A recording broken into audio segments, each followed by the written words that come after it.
Does Donald Trump know how to surf a flaming turd all the way to the ground? How much would you pay for Grateful Dead tickets? Did Petraeus betray us? Is Netanyahu serious about Iran? From the stylish, expensive, high-tech underground studios of Ribbit Media in wintry, mixy Cranston, Rhode Island, this is NewsUndies.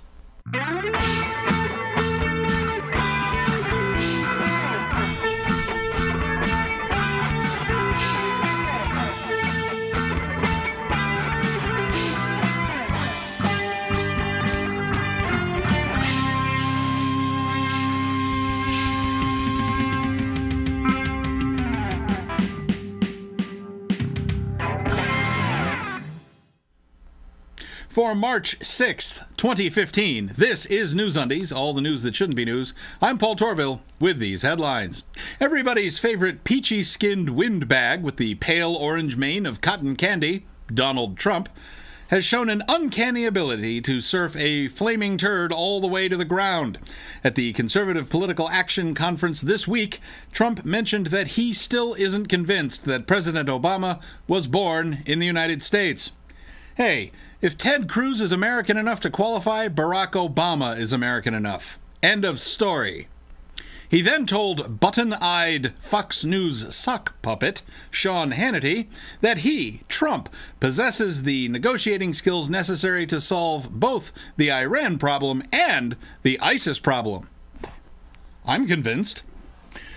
Iconic hippie jam band The Grateful Dead is planning a 3-day farewell concert at Chicago's Soldier Field for 4th of July weekend.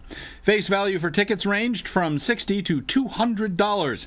A total of over 200,000 tickets sold out in mere minutes back in January. StubHub, the ticket reselling site, reports that the most expensive 3-day pass sold on StubHub so far went for $7,500. But 3-day passes are posted on its site for as much as $160,000. So for the price of a modest single-family home in a decent neighborhood or a bachelor's degree from a respectable state university, you could get tickets to a 3-day pot cloud you won't remember. I'm so there! Former CIA director, retired General David Petraeus, has pled guilty to a federal charge of mishandling classified information. That is, giving it to his ex-military extramarital girlfriend/biographer. What she did with it? Who knows? Apparently, the government doesn't care because she's not being charged. Meanwhile, the feds want to try Edward Snowden for treason. Seems fair? Australian writer, director, actor, and producer Greg Peed addressed a joint session of Congress this week about President Obama's plan to make a nuclear deal with Iran. Peed addressed Congress at the request of House Speaker John Boehner without consulting the White House. Israeli Prime Minister Benjamin Netanyahu addressed Congress, and he was serious. He was convinced that Iran could not be trusted. Fortunately, Iran is completely forthright, honest, transparent, and trustworthy. They're not. Hey gang, it's time for celebrity birthdays once again. Let's rock. For the 28th, Gavin MacLeod. For the 1st, Robert Bork, dead. For the 2nd, Dr. Seuss, dead. For the 3rd, David Faustino. For the 4th, Newt Rockney, dead. For the 5th, Eddie Grant. For the 6th, Tom Arnold. That's celebrity birthdays. I'm Paul Torville, and I'm done. Don't touch that dial. Still to come, everybody loves a birthday. Put down the sword and scales, or there will be trouble. And something old in something new-ish.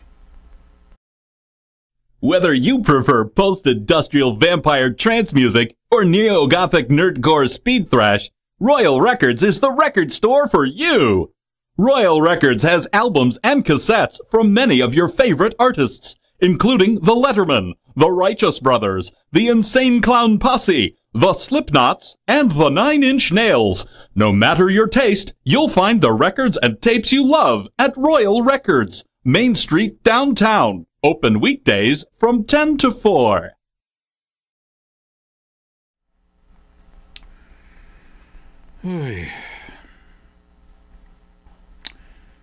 Justin Bieber.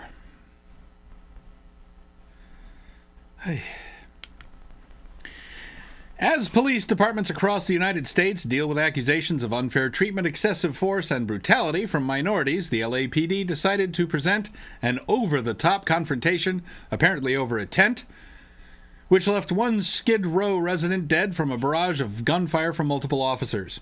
People claiming to have been eyewitnesses tell wildly varying accounts. What else is new? But this being LA, between smartphone cameras and body cameras of the officers and public and private video surveillance gear, there's probably enough video footage of the altercation for Michael Bay to edit together a new Transformers movie. The big question, can he get Hans Zimmer to score it? And if history is any guide, this will be Rodney King all over again. The officers involved will be absolved, and LA will burn to the ground. Again. What's the fix? A step in the right direction might be a report issued by the U.S. Department of Justice on Wednesday. I'm not going to go into all the statistics in the report here. A link to the report is in the description below. But it does indicate that there are, in fact, indications of real systemic problems of unfair treatment by Ferguson police and municipal courts on minorities, primarily blacks.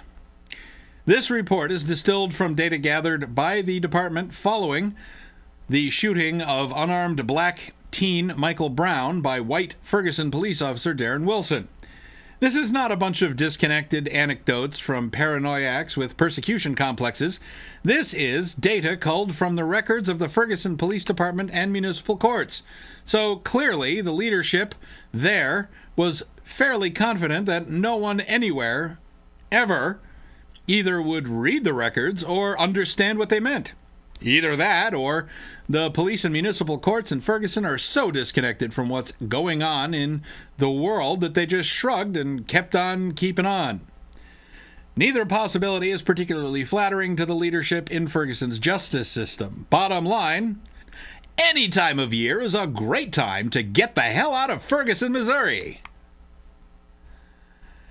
And now I'd like to introduce a new occasional segment with our dusty old pal Kurt Mudgeon, called Curmudgeon's Corner.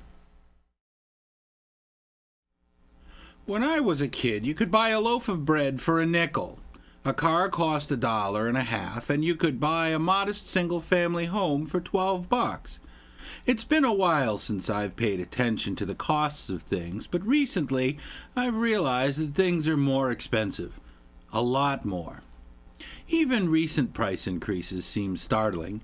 Milk costs more than gasoline, and yet somehow kids working at fast food restaurants can afford to carry more computing power in the palm of their hand than the whole of NASA had in 1969. Basic surgeries cost more than warships of old. I'm running out of ideas. Maybe I should just give up and stop trying. I wish I could. Me too, Kurt. Me too. Texas Senator Ted Cruz has a bill written on his website, his official congressional website, which you can see at the link in the description below, called the Expatriate Terrorist Act of 2015, which proposes to revoke the nationality and passports, if any, of persons who voluntarily join a foreign military force or a laundry list of other actions without provisions for findings of fact or a trial contradicting the Fifth and Sixth Amendments to the Constitution. Is this all sensible? Here are Pig and Sheep with their thoughts. Ted Cruz is a good, honest, conservative American lawyer. Sure, he was born in Calgary, but he's a real American citizen. Anything Ted says is golden to me. Why, he's like Sarah Palin, who knows how to form complete sentences, and that makes him electable. Amen. Woo! If the late Senator Joseph McCarthy was the Jameson's Irish whiskey of dangerous conservatives, Ted Cruz is what you get when you order Jameson's at the first seedy bar you find, leaving the main gate of an army base. Not as tasty and subtle, but will surely leave you with just as much regret the next morning. I'm not a lawyer, and I have not read all the relevant statutory and case law surrounding this, but here's my first take on the bill as written. All of the constitutional protections that you enjoy are contingent upon your citizenship, and Cruz's bill proposes to magic wand a person's citizenship away with no recourse or trial based on what? Reports of a small bird?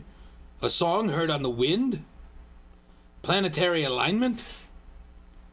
That isn't made clear in the bill. Once your citizenship is gone, your constitutional rights go with it. This bill appears to propose an end run around the need to try American citizens before punishing them. And that stinks.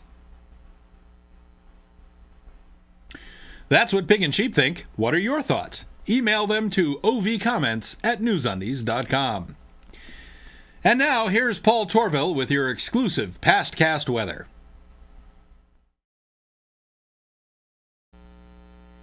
Here's your Pastcast weather for the New England states. We had showers, and then cold, then snow, then warming, because why not? For the Mid-Atlantic states, we had sunny conditions, rainy, then sunny, and then snow, because why the hell not? And for the Appalachian region, we had sunny conditions and cool, and then snow, because, again, why the hell not? I'm Paul Torville, and that's your Pastcast weather. Don't go away, still to come, Genesis is Planet Forbidden, the crumbling state of education in homeopathy, and life is like a box of conservative Christian chocolates. Soot. You've been hearing a lot of not-so-nice things about soot. Mostly from tree-hugging, dirt-worshipping, pansy liberals and people who think breathing is important. They will talk the ears off your head, droning on and on about wind and solar and renewable energy. What they don't tell you is that soot built America. Our modern post-industrial society owes everything to soot. If it wasn't for coal-fired power and diesel-powered transportation, America would grind to a halt. That's a fact. And as long as we have anything to say about it, and as long as there's profit to be made in government subsidies on soot, we're going to do everything we can to keep it that way. We're America's soot industry. Profitable, ugly, traditional, American.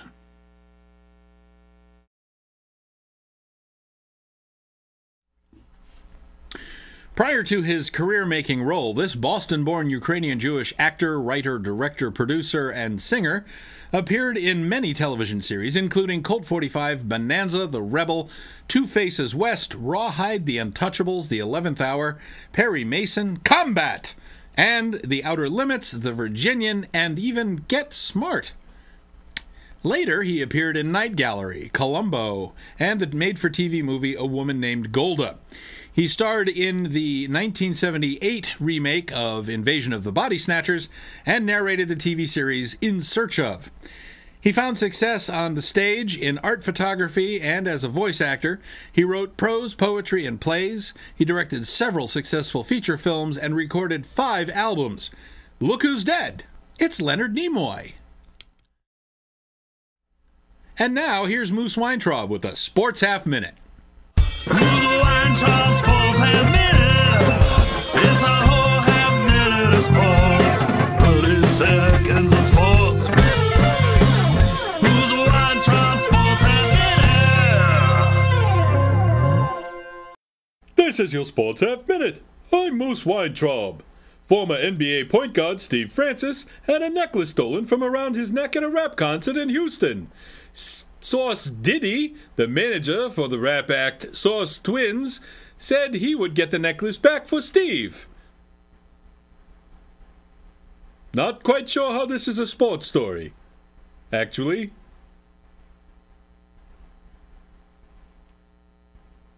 what?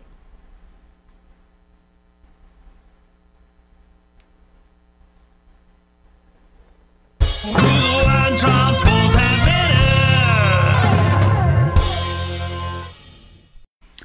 Thanks, Moose. Always a great report from Moose. Sad news. The American Medical College of Homeopathy has filed for protection under Chapter 7 of the U.S. Bankruptcy Code and ceased operations. Such a shame. And just when homeopathy was on the verge of some real breakthroughs. Homeopathy, for those of you unfamiliar with unmitigated bullshit, is the contention that like cures like. And so, if you've got mesothelioma from exposure to asbestos, you need, can you guess? Asbestos! But really, really watered down asbestos. Not like 1 part per billion watered down, really watered down. On the order of 1 part per novemdecillion. That's a real number. 10 to the 60th power. So watered down that you're unlikely to receive 1 molecule of asbestos in the dose you're likely to receive. Now, if I give you a 1 kilogram block of chocolate, you will have all the chocolate. If I dilute 10 grams of chocolate in a kilogram of water, you will be sad because you will have water that tastes only vaguely like chocolate.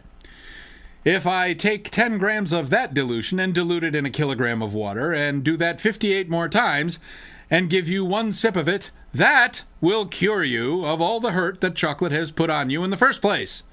So says homeopathy. Makes complete sense, right? No. The other one. What's the opposite of sense-making? Ah, yes. Bullshit. But that's okay, say homeopaths, because water has a memory. Also undemonstrated bullshit.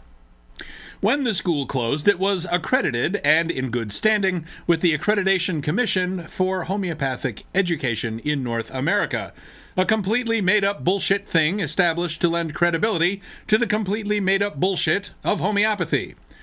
Rick Cotroneo, president of the completely made-up bullshit accrediting agency, said, quote, "The need for closure, as I understand it, had nothing to do with the quality of their program. It had to do with finances.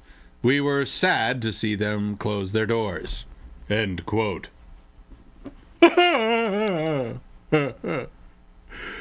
And finally, and I do mean finally, we all saw this coming, didn't we? Ben Carson, retired neurosurgeon, is considering launching a bid for the White House in 2016. Hooray! Carson, who had found fame as the first surgeon to successfully separate conjoined twins joined at the head, became the darling of the GOP in 2013 when he spoke at the fatuous National Prayer Breakfast that February. Since then, he's been extolling the virtues of treating LGBT folks as second-class citizens, denying evolution, and proclaiming that the Affordable Care Act is the worst thing that has happened in this nation since slavery. The worst. Lynchings? No. 9/11? And after calling his own views on science into question last Sunday on NBC's Meet the Press, Carson had the empty-headed gall to say, quote, "I find a very good measure of correlation between my religious beliefs and my scientific beliefs. People say, how can you be a scientist? How can you be a surgeon if you don't believe in certain things? Maybe those things aren't scientific. Maybe it's just propaganda." End quote. Yeah. Here's hoping he runs, bears his soul, and true to his Millerite derivative faith, flames out in a great disappointment. Well, that's all for this edition of NewsUndies. If you see news that shouldn't be news, you can submit your story tips online at newsundies.com or on Twitter with the hashtag NUSTip. NewsUndies is a weekly show. We'll be back on Friday, March 13th with fresh undies. Don't forget to subscribe to us on YouTube, like us on Facebook, follow us on Twitter, ignore us on MySpace, tell your friends, and buy NewsUndies kitsch at newsundies.com. Thanks for watching. For all of us here at NewsUndies, until next time, I'm Paul Torville. After that, I might be painting myself brown and quietly minding my own business in Ferguson, Missouri.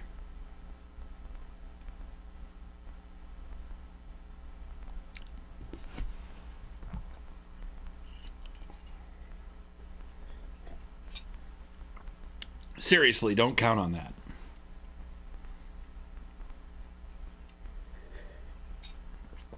That would not be the brightest move.